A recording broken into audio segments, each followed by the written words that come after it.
Alright, Joe here, welcome back to We Need to Talk. This is of course the show that looks at football on the internet over the past 7 days. 7 days that's seen the Barcelona Academy, quite frankly, taking the piss.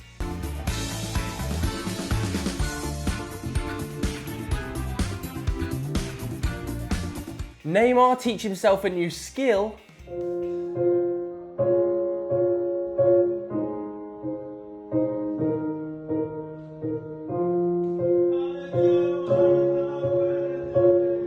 And Douglas Costa showing off. We get it, you've got a bowling alley in your house.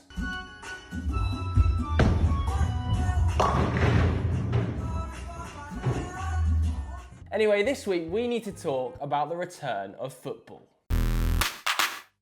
That's because slowly across Europe you're starting to see football decisions being made as to when the game can return after UEFA told every league across the continent they need to have made a decision by May the 25th.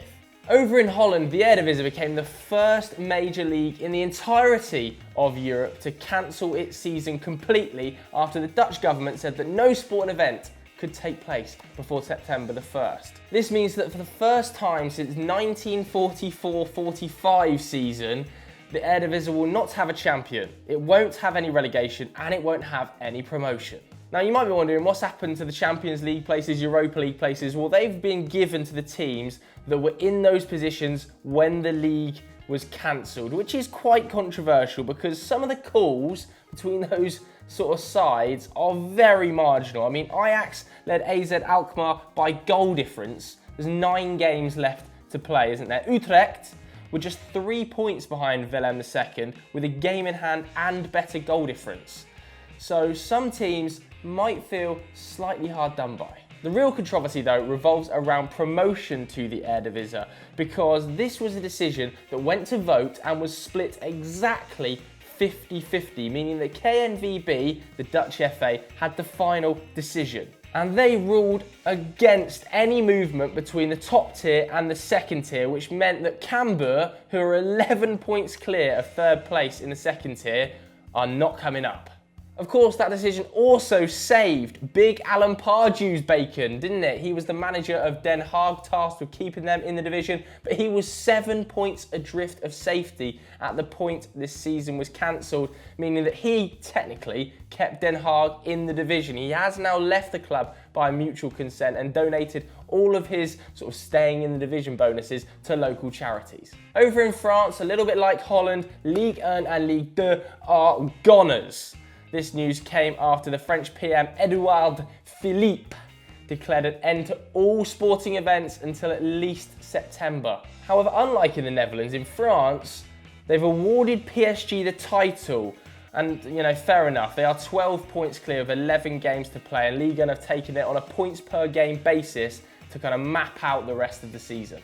This means that Marseille and Rennes maintain qualification for the Champions League. So you are going to see Camavinga, for instance, playing in Champions League games next season if he stays at Rennes. But this has obviously pissed off a lot of people, notably Lyon, who are now threatening legal action against Ligue 1. They claim that they put forward another proposal that would have seen the season play out in a sort of tournament style, and it was rejected by Ligue 1 in favour of the points per game system. That means Lyon miss out on the Champions League, and this is a big blow to them because a lot of their players reportedly have Champions League exit clauses, meaning if they didn't make the Champions League, they can leave for less money. Obviously, this is a big problem if you're Lyon and you've got Memphis to pay, Moussa Dembele, Aouar sat as assets that could all leave for less money because of this decision. The new standings would also see Amiens and Toulouse drop down, Lorient and Lens come back up. However, it would mean that third bottom Nîmes will probably escape relegation now because it's pretty unlikely in any event that the League 2 playoff is going to be able to happen before September the 1st. So if you're Nîmes, you're buzzing.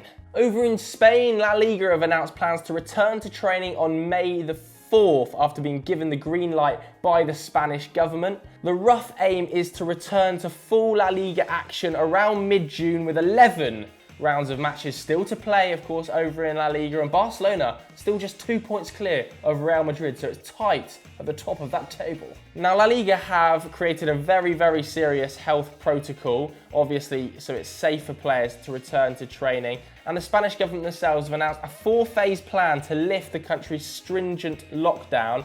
During phase 0, as they've kind of called it, between May the 4th and May the 11th, that's the time that professional sports teams can return to training.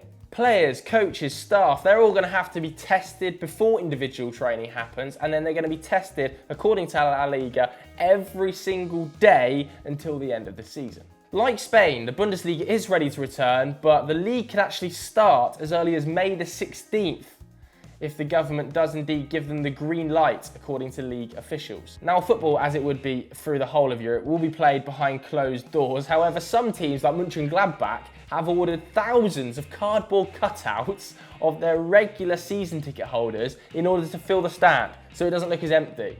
This is going to look mad. The DFL, who are the German FA, have also created a new Corona Task Force, which sounds pretty scary, to set out plans on how to make football's return as safe as possible. According to the task force, the stadium is going to have to be split up into 3 very specific zones, and no more than 100 people at any one time can be in each of those zones. So, for instance, the inner section, the heart of the game, belongs to the players and the staff. So 22 players, 18 on the bench, 5 referees, and around 53 other members of staff, including, managers, coaches, physios, stuff like that. The stands is considered section number 2, and section number 3 is the area directly around the stadium, meaning that fans can't gather in areas like we saw at that PSG game. Over in Italy, the Prime Minister, what a name this is, Giuseppe Conte, incredibly Italian name, has announced that pro sports teams can return to training on May the 18th,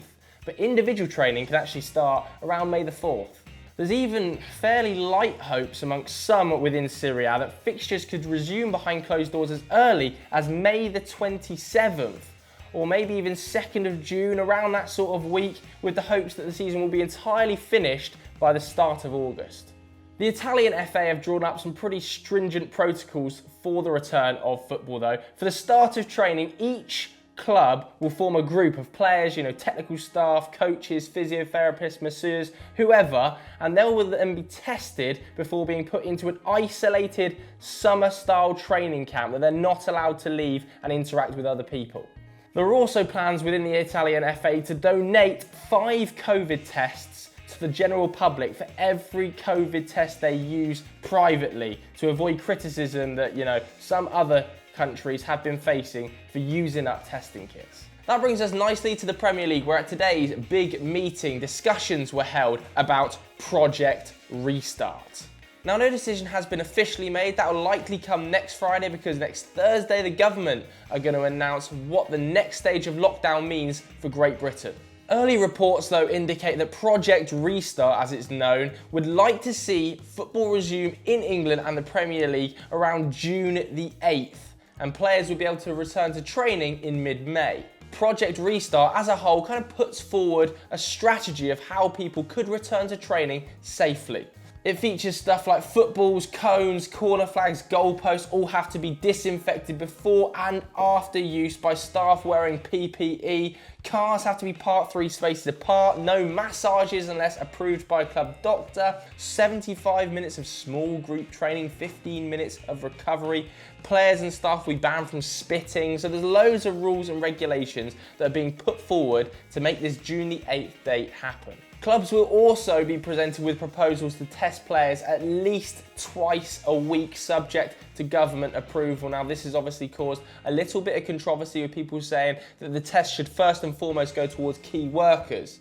But testing will only be done on the understanding it does not compromise the testing of key workers during the coronavirus pandemic, and the test will be paid for by the Premier League and privately sourced, so it doesn't take away from any of the public health needs. So this has still got a little while to go yet. Let's see what comes out of today's Premier League meeting, but keep June the 8th in your diary as a potential Premier League return date. Moving on to the good, the bad and the ugly. As you know, there's no bad and ugly on this show during the pandemic. We're only looking at good news stories. We're starting with Gennaro Gattuso. He's given up his his entire salary so that furloughed Napoli staff can be paid in full, 100%. That is a brilliant gesture from Gattuso. Manchester United have donated 60,000 meals, pre-prepared meals, to the NHS and to key workers in and around Manchester.